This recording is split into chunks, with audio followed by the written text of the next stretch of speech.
Okay, we've all been there, right? You're introduced to someone new, or maybe it's someone you only kind of know, and you start with the absolute basics. Hey, how are you? What do you do? Or crazy weather we're having, huh? And then, bam, silence. That agonizing, awkward pause where you both desperately want to pull out your phones and just pretend to be busy. So today, we're diving into this explainer to unpack the source material and figure out exactly how to confidently talk to literally anyone, naturally without ever running out of things to say. So here's our game plan for today. We're going to cover the awkward silence, why conversation is actually a skill, asking intentional questions, listening to understand, finding common ground, and finally being interested rather than interesting. Let's get right into it. Section 1. The awkward silence, also known as the dread of the pause. I want you to think about that incredibly tense feeling at a party, a networking event, or maybe a wedding when the small talk just completely dries up. If you've ever felt that overwhelming urge to grab your phone during a stalled chat with a total stranger, or, a distant cousin you barely remember, you are definitely not alone. The source material points out that most of us actually struggle with this, primarily because of some level of social anxiety. Some of us feel it just a little bit, while others feel it deep in their bones, which leads to a whole lot of awkward trial and error in social settings. Moving on to Section 2. Conversation is a skill. You are untrained, not broken. Listen, your struggles with small talk absolutely do not mean you're inherently antisocial or that something is somehow broken inside of you. The truth is, conversation can be learned, just like playing an instrument. Engaging with others isn't some magical innate talent built purely on unshakable confidence. It's a completely learnable skill that really just requires proper training. Just like writing well or, learning to play the guitar, it takes observation, it takes failure, and it takes practice. You don't need some secret cheat code, you just need to understand the basic mechanics. All right, Section 3. Ask intentional questions. Taking control of the chat. So the source material breaks this down beautifully into exactly 3 core methods you need to speak to anyone naturally. It all kicks off with asking intentional questions, followed by listening to understand, and then finding common ground. And the best part, you can start using these 3 techniques right away in your very next interaction to completely melt away that underlying anxiety. Okay, picture this. Someone tells you, "Hey, I went golfing over the weekend." If you just reply with a dead-end phrase like, "Oh, that's cool," you're basically tossing the conversation straight into a black hole. It's done. But check out the alternative.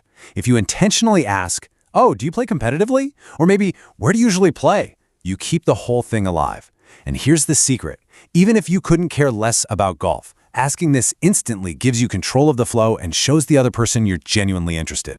And this works because when you really think about it, a conversation is simply a chain of questions and answers.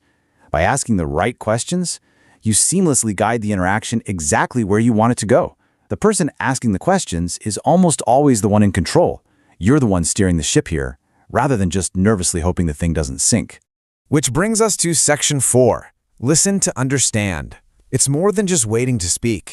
Now, to ask those great intentional questions we were just talking about, you actually need material to work with, right? And that comes directly from active listening. Simply talking more is definitely not the solution to being a good conversationalist.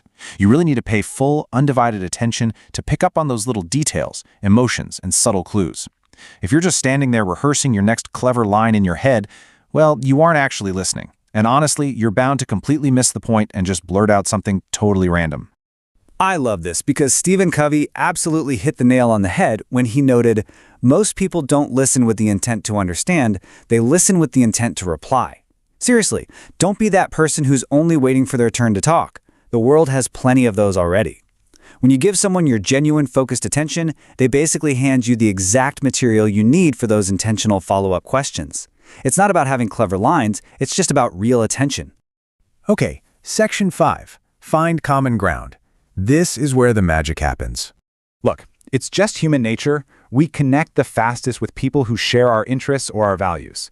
If you're asking the right questions and actively paying attention like we discussed, you are eventually going to dig up shared interests that make the whole interaction just click. Sometimes it's right there on the surface, You both happen to be obsessed with the exact same sport, or the same band, or some incredibly obscure food. And other times, it just takes a little bit of digging to uncover those deeper, shared experiences. But the absolute key here is, once you find that shared connection, steer the conversation directly there. The second you hit that common ground, the entire dynamic shifts. all that awkward effort just melts away, and it becomes naturally fluid and, well, fun. You're no longer forcing small talk, you're literally just two people geeking out over a shared topic. And finally, Section 6, be interested, not interesting, rethinking the end goal. So this means we really need to rethink our ultimate goal here, mostly to relieve that immense pressure we constantly put on ourselves to perform. The source material offers this super comforting reminder. Hitting a conversational dead end is completely, 100% okay. Silence isn't failure, it's really just space. When you learn to actually be comfortable with a little pause, it instantly stops feeling like an overwhelming pressure cooker, and all that anxiety just kind of fades away.